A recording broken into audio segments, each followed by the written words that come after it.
அது ஒன்றும் இல்லைங்க. இந்த ஸ்மைலுக்கு பின்னாடி ஒரு சம்பவம் இருக்குது. வாங்க முதல்ல பார்த்துலாம். Good morning. வாதாம் மரம் எங்கள் வீட்டுக்கு பக்கத்தில் இருந்தது. வாதாம் மரத்தில் பழம் காயெல்லாம் வந்து சின்ன வயசில் பொறுக்கி பொறுக்கி விளாண்டது ஞாபகம் வந்துச்சு. சரி பறிச்சுட்டு வந்து அதை உடைக்கலான்னு போகிறப்போ திடீர்னு ஒரு சத்தம். கூட காயை கொள்கிறோமே அதுதான் கத்துதுன்னு பார்த்தா அது மனுஷ குரல். அது வேற யாரும் இல்லை, என் தங்கச்சியோட ஃப்ரெண்டு தான். நான் தவக்கலையே தான் வச்சு கதவுக்குள்ளே வச்சு நசுக்கிறேன்னு சொல்லி பயந்து அந்த பொண்ணு கத்தி எனக்கு பயம் வந்து ஃபோனை தூக்கி கீழே போட்டிருப்பேங்க. அப்புறம் இல்லையே, அதை உடைக்கிற வரைக்கும் உடச்சி அதை உள்ளே உள்ளதை உடச்சி பார்த்து அதை எடுத்து சாப்பிட்லான்னு பார்த்தா அது மஞ்சள் கலரில் இருக்குது.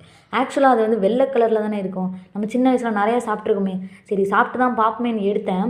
ரொம்ப ஈரமாக வேறு இருந்தது, மழை பெஞ்சிருந்தது. சரி அதனால தான் இந்த கலர் வந்து வேறு மாதிரி இருக்க போல இருக்கே அப்படின்னு நினச்சிட்டு ஒரு வழியாக எடுத்துட்டேன்.